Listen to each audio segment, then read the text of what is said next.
estar cercado de pessoas que têm a mesma vibração. E aqui a gente pode citar, por exemplo, o Alori lá da Librelato, né? O Aloir é uma pessoa que veio de uma família extremamente ricas, né, e que é uma pessoa que hoje está numa transição da empresa, e a gente tem conversado muito, trocado muitas figurinhas, quer dizer, é um amigão.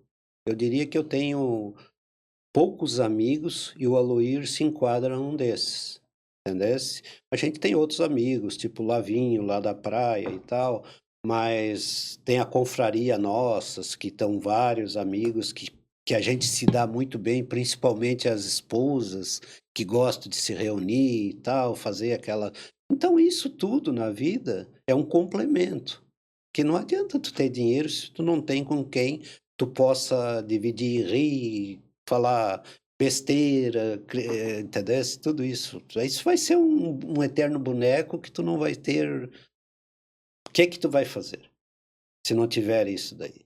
Então hoje tudo que a gente faz, tudo que a gente vive hoje é cuidando para que esses amigos, para que essas pessoas estejam sempre junto com a gente. E aí a gente vai dizer que dinheiro para mim é um complemento, mas ele não é a base de tudo. Te dá possibilidades, mas tá ali no lugarzinho dele, né? Exatamente, Aliado a mais um monte de coisa que é importante. exatamente. Sensacional, isso é uma coisa muito importante, porque o que a gente percebe é, todos buscam um código do jogo para ganhar esse jogo, mas a grande maioria não entende que é um jogo, né? Com várias pecinhas que tem que ser montadas nesse tabuleiro. É, por exemplo, hoje a empresa, por exemplo, o que seria da empresa se ela não tivesse os seus 100 funcionários que eu tenho lá hoje? Eu não seria nada sem eles.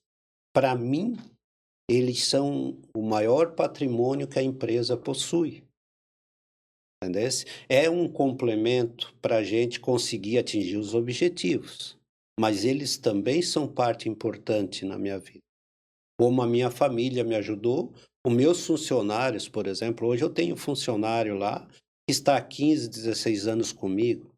Então são pessoas que lutaram, que deram sua vida, que trabalharam, que eu sou eternamente grato e sem eles eu não sou ninguém, entendesse?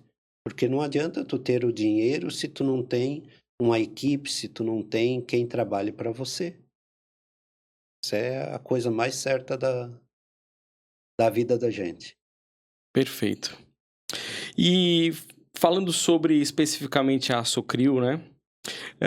Como é que foi transformar a Socril lá em 2012, né, que começa as operações, se não me falha a memória, a gente deu uma... Aliás, 2003, né? 2003 começa... na verdade, a Socril foi fundada em 96. Exatamente. Então, e aí 2003 a gente vai para a segunda sede lá no Rio Maina. E aí, assim, 2004 vem a fundição, 2005 a terceira sede ali no Ouro Negro, 2015 Forquilinha, né? Como foi transformar a Socril nesse negócio que cresce, que gera emprego, não, a maior empresa do segmento no país, nesse cenário cheio de desafios? Em 1996, o Simões estava trabalhando numa empresa. Em 1996, ele trabalhava na Sidesa. Sidesa foi uma empresa que em Criciúma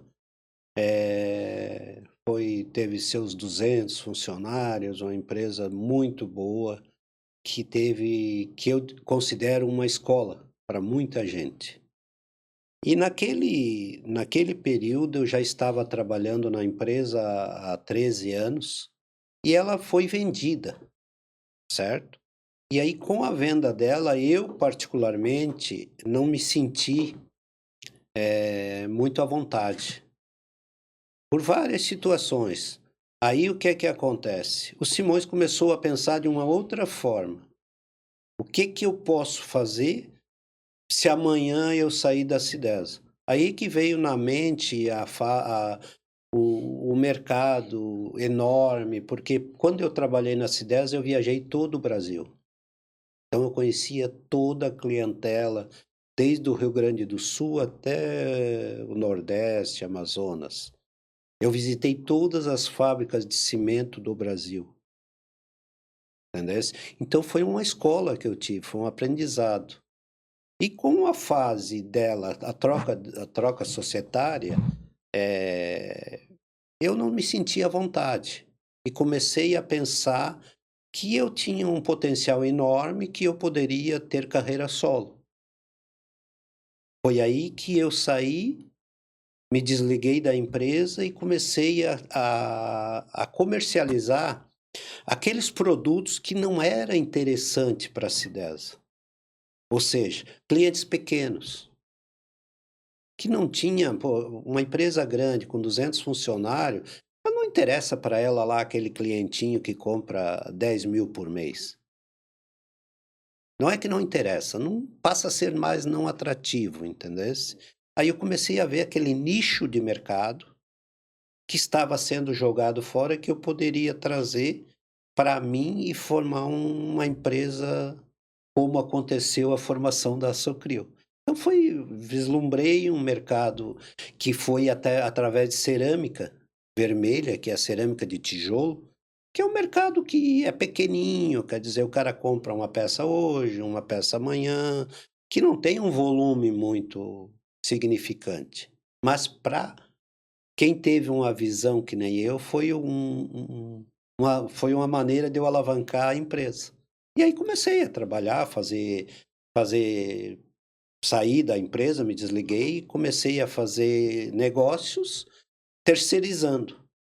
Terceirizando a fundição e a usinagem também, porque eu não tinha nenhum dos dois. Aí eu comprava de terceiros a fundição, usinava as peças e vendia ao cliente final. E ali é que eu comecei alavancando os negócios mês a mês para chegar até onde eu cheguei hoje. Aí, com o passar do tempo, a empresa cresceu e eu tinha que direcionar. Bom, o que é que eu faço hoje? Eu não posso ficar eternamente comprando de terceiros. O que é que eu vou montar primeiro, a fundição ou a usinagem? Aí eu montei a usinagem, que é um ramo mais simples que é como é que eu te diria, ela é um produto mais exato, quer dizer, não tem muita técnica, é um torno onde você usina a peça fundida e tal. Os processos são mais Os curtos. processos mais curtos, mais simples.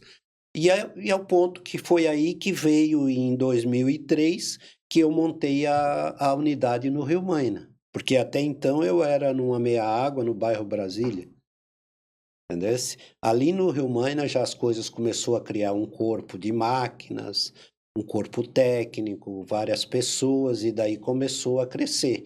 Com o crescimento da usinagem, chegou uma outra fase, que a empresa que me fornecia não tinha total condições de me entregar todos os produtos fundidos que eu queria. Aí eu comecei a pensar em montar uma fundição, até para ter uma independência e poder direcionar o meu barco como eu achava melhor. Aí nós viemos em 2005, criou-se a fundição no bairro Ouro Negro, na Forquilinha. E dali para frente a empresa seguiu tendo fundição e tendo usinagem no Rio Maina. Só que é dois locais, quer dizer, você tem uma fábrica num lugar e beneficia as peças no outro. Com essa necessidade, com esse transporte para lá e para cá, surgiu a necessidade de se criar uma unidade única, que foi em 2012 que daí eu criei a unidade, que é hoje na Santa Libra, que é a unidade hoje que nós temos lá aproximadamente 8.000 metros quadrados, que é onde tu tem fundição, usinagem e também parte de caldeiraria. Então, a dinâmica foi uma necessidade de criação. E tudo isso pensando em investimento, pensando em equilíbrio, pensando que a empresa tem que ser melhor do que eu, porque se a empresa estiver bem, eu estou bem. Entendeu? suas contas certinhas, seus impostos em dias, fazendo as coisas tudo dentro das conformidades conforme manda a lei. Eu destaco aqui a visão, quando tu localiza um nicho onde não estava sendo bem aproveitado, a humildade de entender que a empresa tem que ser maior do que os Simões, e tudo isso nesse caldeirão se torna uma das maiores empresas de usinagem, fundição e caldeiraria do país. É uma história que contra fatos não tem argumento. E tem algumas histórias peculiares no meio desse processo, né? Como a presença do açude que está lá na empresa hoje e como ele foi criado. O que tem aquela visão quando você vê uma fundição, significa areia, significa toda desorganização, tal. Aí a gente, pô, eu acho que fundição não é sinônimo de sujeira. Fundição tem que ter organização, tem que ser, tem que caminhar junto com o meio ambiente, entendeu? Então a gente pensou, pô, por que não fazer um açude aqui para mostrar para quem vem aqui visitar que a fundição tá lá, gera poluição, gera um monte de coisa, mas aqui do lado tem um açude que tem peixes que se criam, que, entendeu? Se os funcionários de vez em quando dão tarrafada lá, eu autorizo eles, distribuo, cada um leva 3, 4 peixes embora, entendeu? Então é coisa importante isso daí, para mostrar que não é só que nós não estamos só poluindo gerando o universo. Resíduo e tal, né? Exatamente. E me parece que essa terra que foi tirada do buraco para fazer o açude foi aproveitada também, né? Claro, porque aí o que é que eu fiz? Eu joguei o útil ao agradável, quer dizer, como eu não tinha dinheiro para fazer os aterros ao redor do terreno que era muito acidentado, dessa terra do açude eu aproveitei para fazer o aterramento do resto do terreno. Também são as jogadas peculiares. E mostrando visão de novo, né?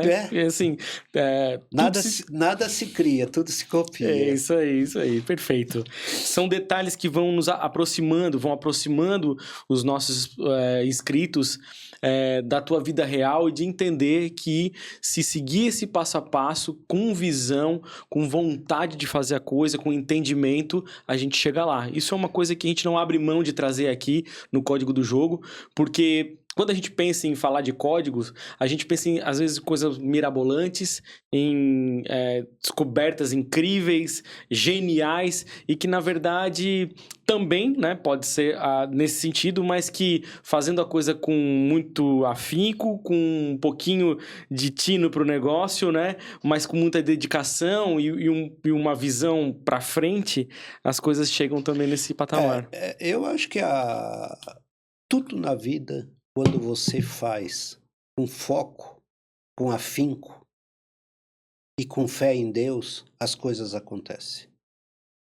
A persistência te leva a isso. Se tu focar por uma pessoa que tem boas crenças, acontece na tua vida. É só você persistir. Você não pode desanimar no meio do caminho, porque existe muitos obstáculos.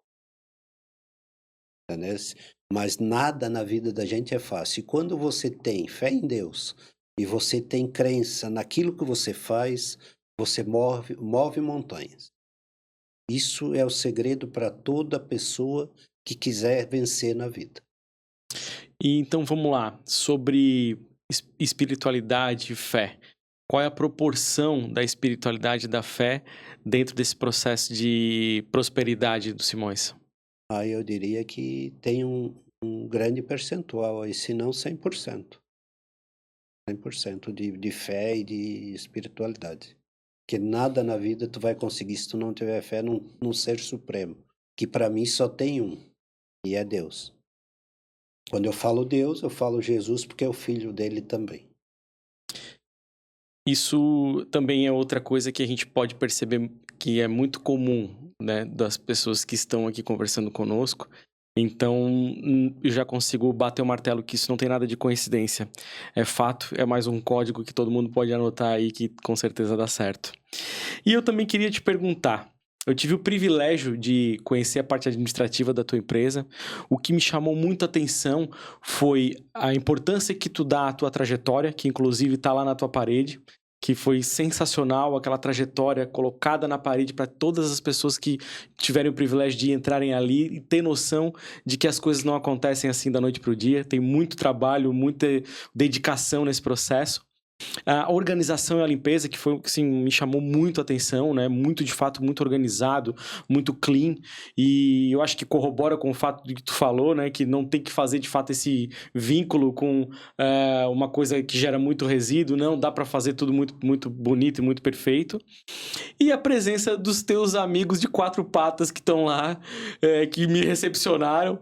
E eu queria entender a importância dos cachorros dentro da vida do Simões e de quanto eles podem contribuir e que se eles podem ser considerados como um código de prosperidade também.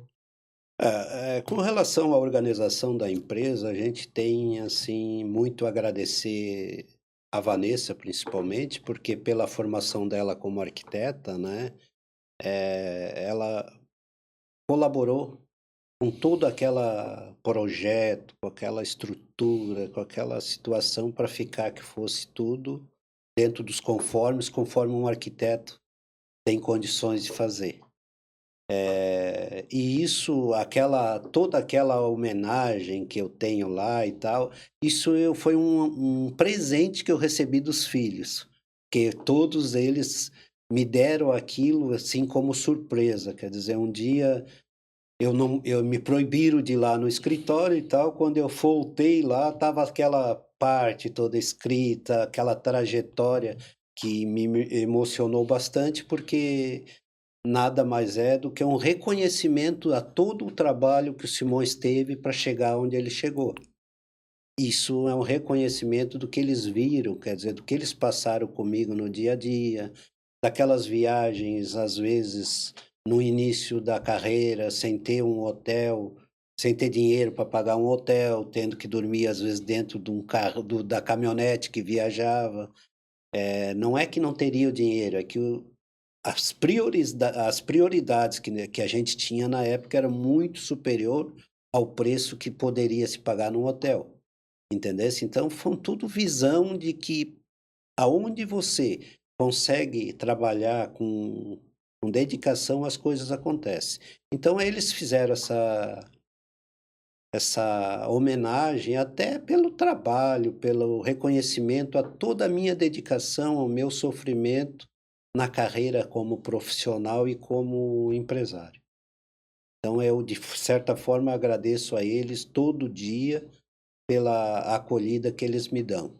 E com relação aos meus filhos de quatro patas, que nem diz o outro, que não são poucos, eu hoje tenho lá, eu acho que uns 14, 15 animaizinhos. Então aquilo, cada vez que eu chego na empresa, eles vêm me receber. E eu me sinto, assim, realizado. No final da tarde, depois de vários trabalhos, de várias, perrengue que tu enfrenta no dia a dia, resolve uma situação, resolve outra, eu me realizo a hora que eu sento na empresa e eles vêm todo ao meu redor me festejar e tal. Eu me sinto valorizado demais com aquilo ali. E é um animalzinho que, afinal de contas, não te pede nada em troca. Dizem que o cachorro é o melhor amigo do homem, ele não conhece dinheiro ainda, né? Tu, com a experiência que tem, pelo empresário, pelo porte que tem muita propriedade para dizer isso, né, É isso Simões? aí, A gente isso aí. pensa em quantas pessoas já se aproximaram do Simões, que isso é uma coisa muito comum, né? Por algum interesse, e a gente consegue ver na maneira mais genuína esses animaizinhos que não pedem nada em Não pede troca. nada em troca. Perfeito. Isso aí é a coisa melhor que tem no mundo. Uhum. Então a gente poderia dizer que um dos códigos da prosperidade é ter o olho para esse tipo de situação. Isso é uma espécie de bateria que te recarrega? É, eu diria que é, porque aquilo ali você se sente, você relaxa, você tá no meio deles, você tá tratando um, olhando o outro, dando um remédio para um, fazendo uma coisa tal. E isso é muito, muito, muito bom para a gente, para a vida da gente, para saúde mental, para tudo. eu me sinto bem. Perfeito. E se sentir bem é um dos fatores que fazem um grande empresário chegar onde chegou. Eu acredito nisso, né? E aí, quando a gente fala em se sentir bem, a gente conflita com algumas situações onde o Simões não se sentiu tão bem porque tu mesmo mencionou inúmeros perrengues para chegar até onde chegou, né? É. Eu queria que tu contasse especificamente o episódio de Barcarena, porque eu já tô sabendo que foi um dos top 5, eu diria, perrengues aí passados, né?